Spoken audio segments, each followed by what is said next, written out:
Welcome back, everybody, to this week's episode of Cyndee's Selections. It is April, and April is National Poetry Month. So Cyndee and I have selected titles that are written by poets, very powerful poets, and they have some very interesting themes that are very timely. Okay, so I'm going to start with Red Hot Salsa. It's a variety of poems, and the one I'm reading is by Raquel Valles-Sentis. I have permission to read this to you from Henry Holton Publishers, and I'm just going to get started. I'm a grafted flower that didn't take, a Mexican without being one, an American without feeling like one. The music of my people fills me. The huapangos, rancheras, and the Mexican national anthem give me goosebumps, a lump in my throat. They make my feet tap to the beat, but I feel as if I'm wearing a borrowed hat. Mexicans stare at me, saying, "You're not Mexican." The Star-Spangled Banner also gives me goosebumps, a lump in my throat. Gringos stare at me and say, "You are not American." My soul crumples. My heart has no room for two countries as it has no room for two lovers. Not from here, not from there. Ni de aquí, ni de allá. Not Mexican enough, not American enough.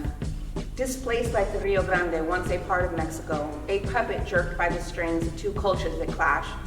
I'm la mestiza, la pocha, la Tex-Mex, la Mexican-American, la hyphenated, who lacks identity and struggles to find it, who no longer wants to ignore a reality that strikes her, that wounds her, who no longer wants to bite her tongue.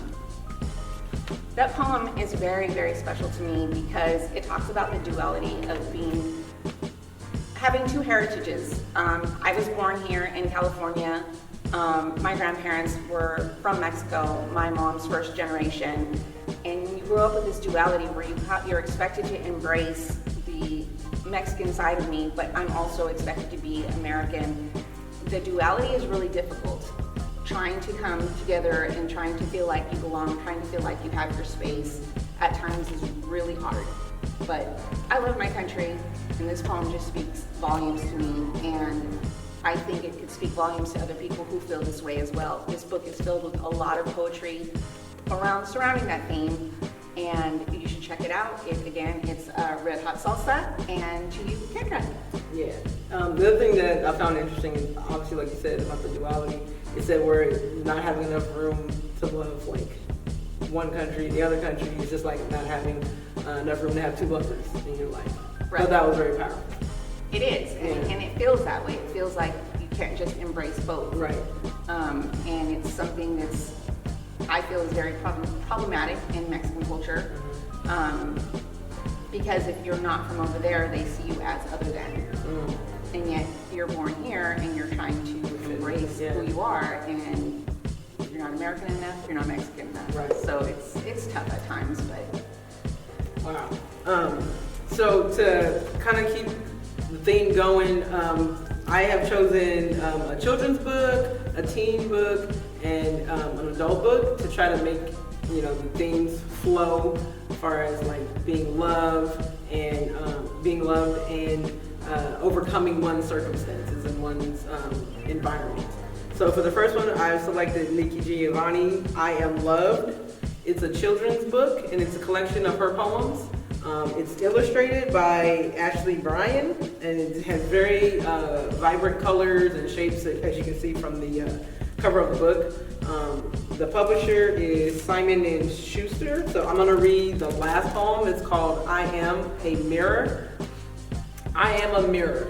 I reflect the grace of my mother, the tenacity of my grandmother, the patience of my grandfather, the sweat of my great-grandmother, the hope of my great-grandfather, the songs of my ancestors, the prayers of those on the auction block, the bravery of those in Middle Passage. I reflect the strength of my people, and for that alone I am loved. And I selected that because it talks a lot about the family, the mother, the grandmother, great-grandmother, and in my family, I have tons of aunts. My mom is obviously a very strong woman. My grandparents were very prevalent in my life. So I love this poem because, you know, for a child, you want them to feel like they're loved and they feel like they have family and support. So this is a really good book to read to your kids. And Nikki Giovanni is a wonderful, wonderful poet when it comes to like love poems and things of that nature. That is a beautiful poem, and I love the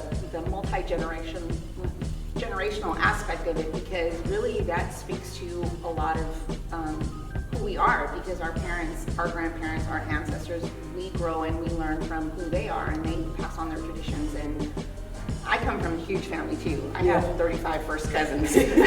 So, lack of love, that was never an issue. Right. Never an issue. And, my aunts, my grandparents had 11 children, 8 women, 3 men, and were female dominated. And boy, let me tell you, I can relate to that, It's a beautiful poem. Yes, that's why I selected this one. I really, really enjoyed this one. What do you have? I'm going to go with The Poet Slave of Cuba. It's a biography of Juan Francisco Manzano, and it's by Margarita Engle. And it's about this young man was born into slavery in 1797. He was forced to call the person who owned him mama, yet he was denied an education. And even though he was denied an education, his poetry speaks volumes to that lack of education. Despite his struggles, despite the horribleness of slavery, he found hope, and in his poetry, it's all about hope. So this is a teen selection that you can check out from the library. You can just request it, but it's a beautiful book. The stuff in there is just amazing. Right. And for my second selection, I've chosen The Rose That Grew from Concrete by Tupac, Shakur. So if you were born probably like the late 70s, early 80s, and you came of age around the 90s, you probably are very familiar with Tupac. He was a well-known hip-hop artist. And this poem, just the title of it, The Rose That Grew from Concrete, is so powerful, and it says so much just in the title alone.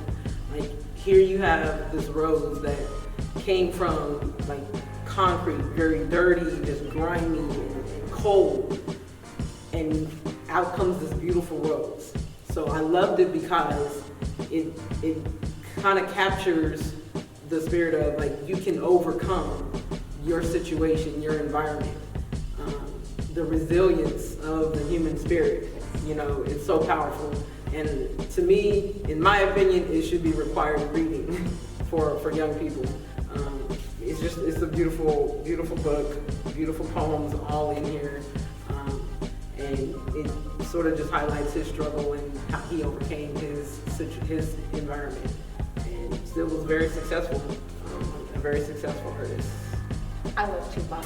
Can't say enough about him, and you're right. If you're in the 80s and the 90s and you don't know who he is, we need to have a separate conversation. That's a whole other video. Yes. But his music, his movies, his poems, he was a very influential person. Yes. And, he was all about, never being incompetent and getting goals accomplished. So for that, we love Tupac. And I especially love his praise of women. Right. And how he reveres his mom as being strong, and just women in general. Love him. Yes.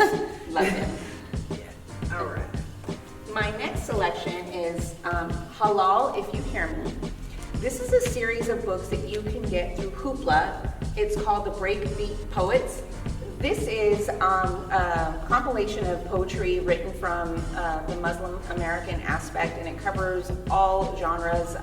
And what I mean by that is women, queer, genderqueer, non-binary, and or trans. It gives them a voice, and it also, again, it's kind of goes along with my theme of being Muslim American in America, again with the dual identities, yes, and trying to find your place. So again, great book, and there's a series of these. It covers a variety of different things, so check them out on Hoopla. Absolutely.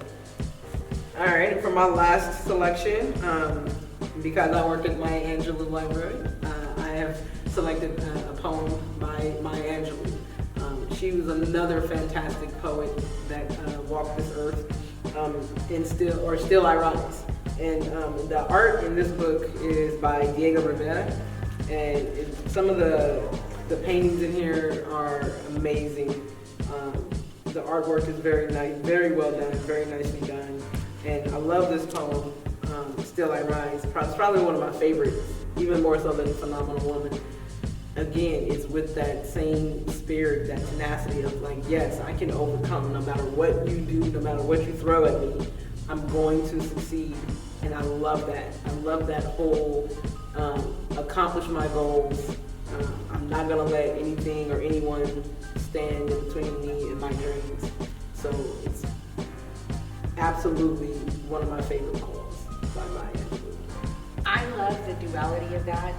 I love that it's Diego Rivera, who is a prominent Mexican artist, and just combining it with that powerful poem. It's just beautiful all around. Yeah. And the idea of resilience is so important. Especially in the times that we're in now. Yes. Like, people may feel hopeless. They may feel like my situation is, I can't get over this. I can't get through this.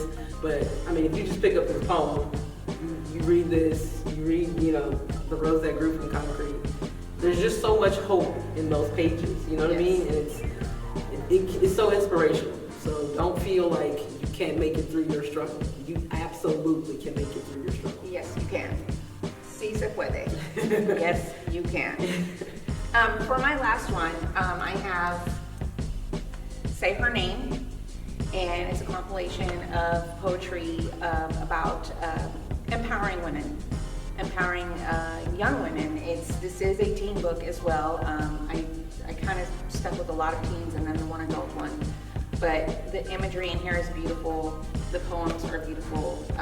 It covers a range. It covers resilience. It covers love. It covers strength. And the magic of people, like finding the magic inside yourself. And again, that same thing that, you know what, you find your strength, you overcome.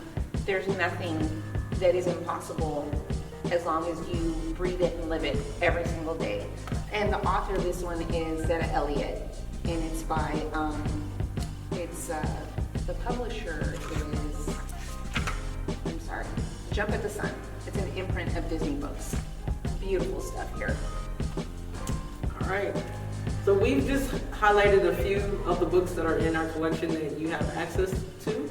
Cyndee mentioned some stuff on Hoopla as well, so be sure to check that out. Before we go, I also want to give a reference to some of the other videos that Cyndee and I have done in the past. So be sure to check those videos out as well.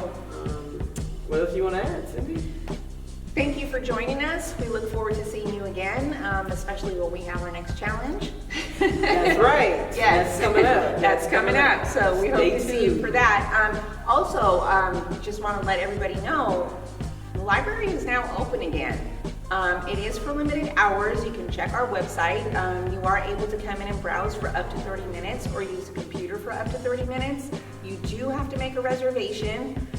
We hope to see you. We're looking forward to seeing you. Again, you can check our website or our social media pages. All the information is there as far as our hours. And again, thank you for joining us, and until next time, bye. Bye-bye.